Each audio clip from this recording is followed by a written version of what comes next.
lot of bad stuff happening to people. You know, and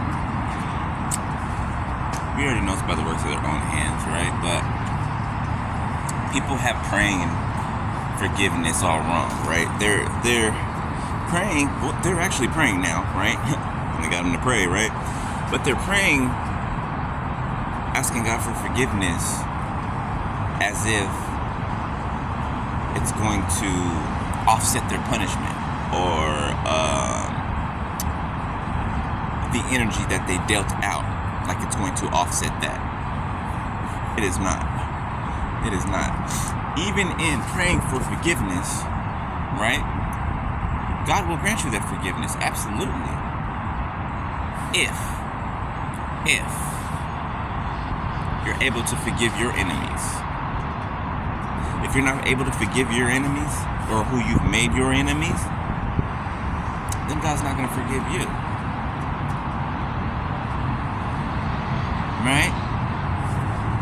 You don't just pray for forgiveness for doing people wrong and then you turn right back around and you go and do it again and you make plans to do it again. That's not how it works. You do not play God for a fool. It's not how that works.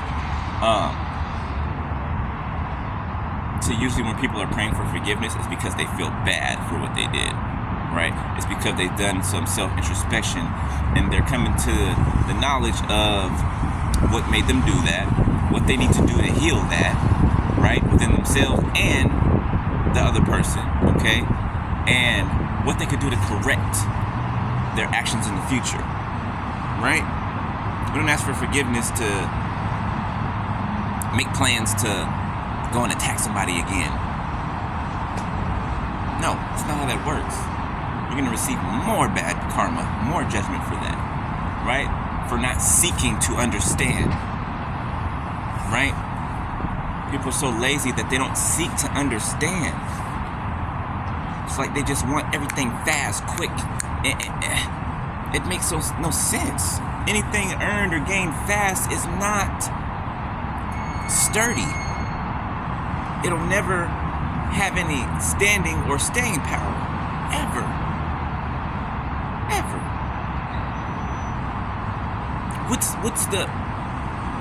What's the main use for a foundation? Right? To hold the structure, to hold whatever's built on that structure, right? You have to have the pillars, right? The 4 pillars, okay? You gotta have the beams that are laid inside the ground to support what you're building on top of it, right? You gotta pour cement in that, right? To seal it off and to make it solid and sturdy, right? I used to lay concrete, that's why I'm saying it's like this. But that foundation even the foundation has to be built in a certain way to be able to withstand whatever is put on top of it and whatever storms come to knock that down, right? Just like they build skyscrapers in some cities that have earthquakes, like where I'm at, Seattle, we have earthquakes, right? But they build the structures in a way that absorbs that shock, right? Those shock waves, it absorbs it. So the foundation stays, right? It might shake a little bit, but it's not going to topple over, right? So you can apply that, right, with the foundation that people build their lives on, right? You build your life on a shaky foundation, which is lies, manipulation, right? Just wicked things, right? Then you're not going to have anything to stand on, right? Because you don't stand for anything, right? So you'll fall for everything. Get it? So to build your foundation on the rock, okay? The Son of God, okay? And how he teaches you how to live, right? It's not like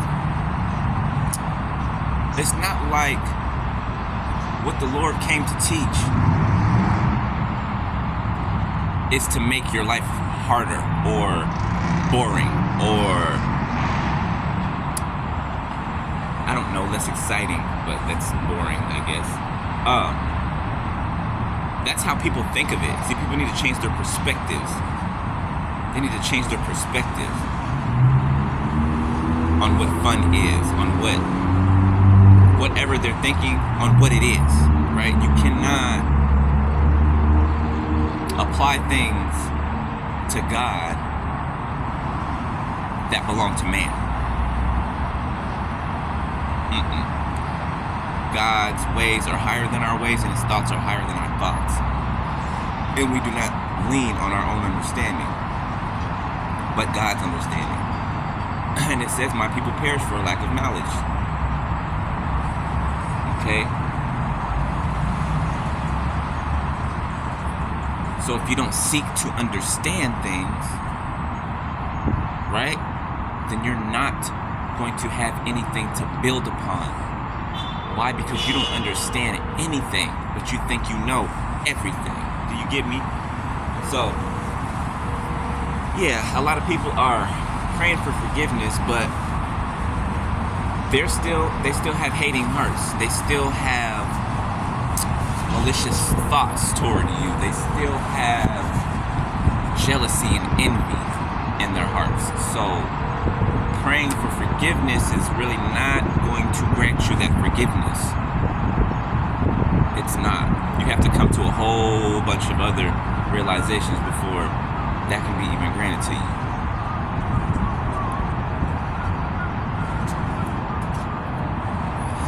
But I just wanted to drop that for y'all.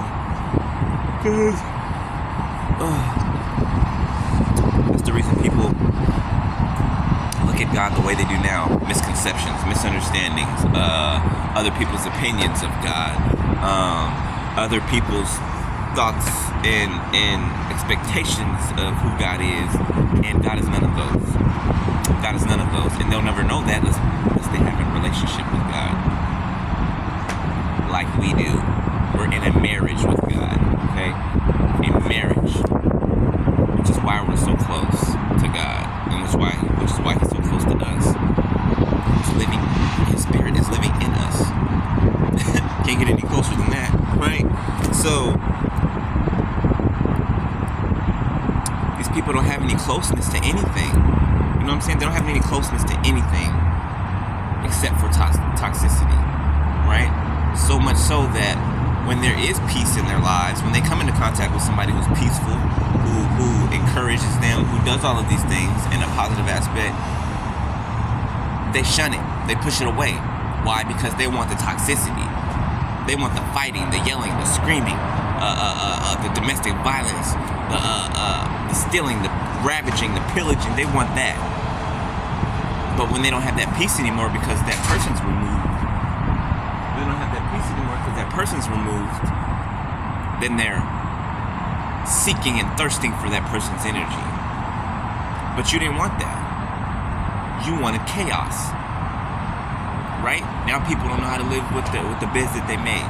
So they gotta live with the beds that they made, because you make your bed, you gotta lie in it, right? If I made my bed, I got to lie in it. You made your bed, you had to lie in it. So they made their beds and they had to lie in it. So ain't nothing nobody can do about that. But beloveds, I just want to let y'all real quick. I came out for my little break and I'm gonna go back in here.